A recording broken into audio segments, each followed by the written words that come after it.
Grabe ang ulan ng yelo. Ang lalaki. Ano ba yan?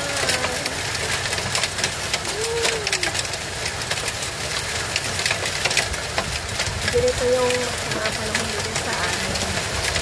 Hindi lang sa normal na ulan. May kasamang ice. Grabe punong-puno yung mga halaman. Wow.